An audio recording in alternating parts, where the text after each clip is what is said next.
you don't forget to stop. If you're in the mood, we can take it to the moon. Just like a movie scene, table for two. No need to be fed, I want you instead. Halo teman-teman, perkenalkan kami dari kelompok 7. Saya Agnes Manurung. Saya Surin Minamani. Saya Mama Sinaga. Dan saya Renita Juliana Sinaga. Pada kesempatan ini, kami akan membahas 4 sakramen dalam Gereja Katolik, yaitu sakramen baptis, sakramen ekaristi, sakramen krisma, dan sakramen perkawinan. Melalui baptis, seseorang dilahirkan menjadi anak Allah dan anggota gereja. Melalui ekaristi, umat dipelihara dan dikuatkan dalam perjalanan imannya. Kemudian melalui krisma, umat diteguhkan oleh Roh Kudus agar mampu menjadi saksi Kristus di tengah dunia. Dan perkawinan yaitu sakramen yang mempersatukan pria dan wanita dalam ikatan suci. Untuk memahami keempat sakramen tersebut, maka saya akan memulai dengan sakramen baptis. Sakramen baptis merupakan sakramen pertama yang diterima oleh seseorang dalam Gereja Katolik dan menjadi pintu masuk ke dalam kehidupan Kristiani. Baptis termasuk ke dalam 3 sakramen inisiasi bersama sakramen ekaristi dan sakramen krisma. Melalui baptis, seseorang secara resmi diterima menjadi anggota gereja dan mengambil bagian dalam kehidupan umat Allah. Karena itu, baptis memiliki kedudukan yang sangat penting karena menjadi dasar bagi penerimaan seluruh sakramen lainnya. Dalam Gereja Katolik, baptis dipahami sebagai kelahiran baru dalam Kristus. Melalui air baptis dan doa gereja, seseorang dibersihkan dari dosa asal, dipersatukan dengan Kristus, menerima rahmat Allah, dan menjadi anak Allah. Dengan demikian, baptis bukan sekedar upacara keagamaan, tetapi merupakan awal kehidupan baru dalam iman. Sakramen baptis dilaksanakan melalui beberapa tahapan.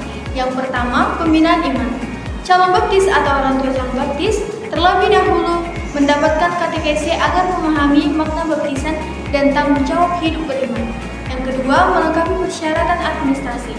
Setelah itu, sakramen baptis dilaksanakan dalam perayaan liturgi yang dipimpin oleh imam menggunakan air baptis dan rumusan Tritunggal dalam nama Bapa dan Putra dan Roh Kudus.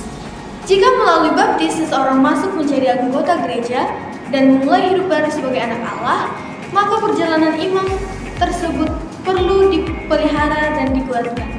Disinilah sakramen ekaristi memiliki peranan yang sangat penting. Oleh karena itu, Suster Edwina, bagaimana dengan sakramen ekaristi? Baik teman-teman, sakramen ekaristi adalah sakramen yang menjadi pusat kehidupan umat Gereja Katolik. Melalui ekaristi, gereja mengenangkan sekaligus menghadirkan kembali misteri wafat dan kebangkitan Yesus Kristus. Dalam ekaristi, Kristus sungguh hadir dalam rupa roti dan anggur yang telah dikonsekrasi menjadi tubuh dan darah Kristus oleh seorang imam. Karena itu, ekaristi bukan sekedar simbol, tetapi perjumpaan nyata antara Kristus dan umatnya. Mengapa ekaristi disebut sebagai sumber dan puncak kehidupan Kristiani? Baik, dari Konsili Vatikan kedua dalam dokumen Sacrosanctum Concilium artikel nomor 10 menegaskan bahwa ekaristi adalah sumber dan puncak seluruh hidup Kristiani. Disebut sumber karena dari ekaristi mengalir rahmat, kekuatan rohani, dan kehidupan iman. Disebut puncak karena seluruh karya gereja pada akhirnya mengarah pada perayaan ekaristi. Segala pelayanan, pewartaan, pembinaan adalah peringatan dan kehadiran nyata perubahan Kristus. Apakah ekaristi hanya membangun hubungan dengan Kristus? Tidak, ekaristi juga membangun persatuan antar umat. Melalui satu tubuh Kristus, semua umat dipersatukan menjadi satu keluarga Allah. Karena itu, ekaristi mengajarkan tentang kasih, solidaritas, persaudaraan, dan pengampunan, dan kepedulian kepada sesama. Dan Paus Yohanes Paulus II bahkan menegaskan bahwa persekutuan persaudaraan harus menjadi dasar sebelum seseorang merayakan ekaristi secara sungguh-sungguh. Karena di dalam ekaristi kita akan menerima penguatan iman, memperdalam relasi kita dengan Kristus, menemukan semangat pelayanan kita, menggerakkan hati kita untuk mengasihi sesama, menjadi sumber kekuatan dalam menghadapi penderitaan dan menjadi sarana pertumbuhan menuju kekudusan. Karena itu, kita harus ingat bahwa Ekaristi tidak boleh berhenti di altar. Buah Ekaristi harus tampak dalam kehidupan nyata melalui kasih, pelayanan, dan kesaksian hidup kita. Melalui Ekaristi, kita dipelihara dan dikuatkan oleh Kristus. Namun, gereja juga menghendaki agar umat tidak hanya menjadi penerima rahmat, melainkan juga menjadi saksi iman yang aktif. Karena itulah ada sakramen Krisma. Saudari Renita, boleh menjelaskan tentang sakramen Krisma? Baik, sakramen Krisma adalah salah satu dari 7 sakramen dalam Gereja Katolik yang menyempurnakan rahmat baptis melalui pencurahan Roh Kudus. Menurut Katekismus Gereja Katolik, dijelaskan bahwa sakramen Krisma menyempurnakan rahmat pembaptisan dan mengikat umat secara lebih sempurna dengan gereja.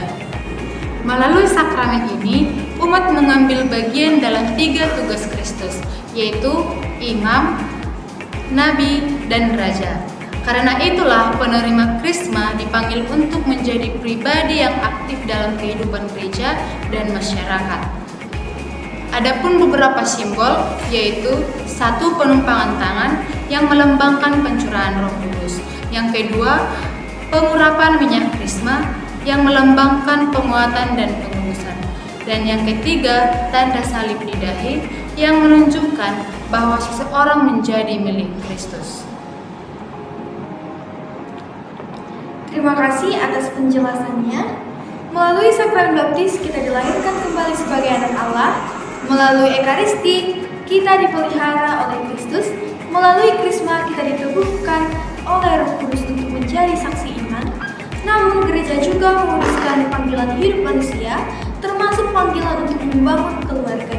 Salah satu sakramen yang secara khusus menguruskan kehidupan keluarga adalah sakramen perkawinan.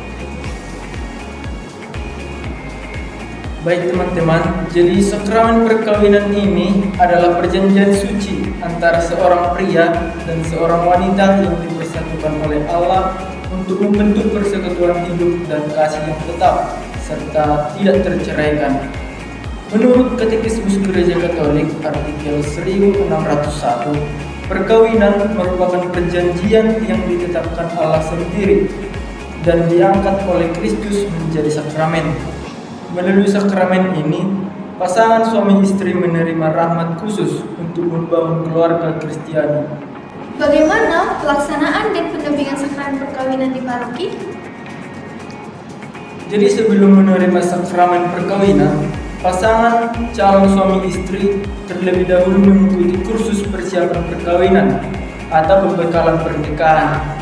Mereka juga menjalani penyelidikan kanonik untuk memastikan tidak ada halangan yang menghambat sahnya perkawinan.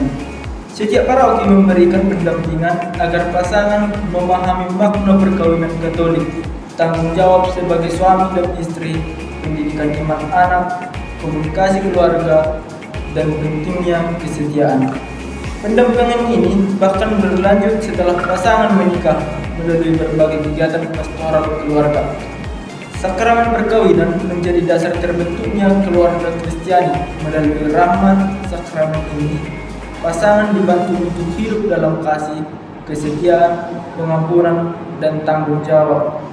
Keluarga juga menjadi gereja rumah tangga atau Ecclesia Domestica, yaitu tempat pertama anak-anak belajar mengenal Allah, berdoa, dan menghayati iman.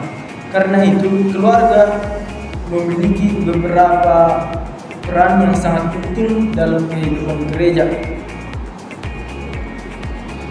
Terima kasih atas penjelasannya. Dari seluruh pembahasan yang telah kami sampaikan, kita dapat melihat bahwa sakramen-sakramen dalam Gereja Katolik memiliki peran yang sangat penting dalam kehidupan umat beriman. Melalui baptis, kita dilahirkan kembali sebagai anak Allah. Melalui Ekaristi, kita dipelihara dan dikuatkan oleh Kristus. Melalui Krisma, kita diteguhkan oleh Roh Kudus untuk menjadi saksi iman. Dan melalui perkawinan, Allah menguruskan kehidupan keluarga sebagai gereja rumah tangga. Semoga melalui pemahaman ini, kita semakin menghayati rahmat sakramen dalam kehidupan sehari-hari. Sekian dari kelompok kami, terima kasih. Salam!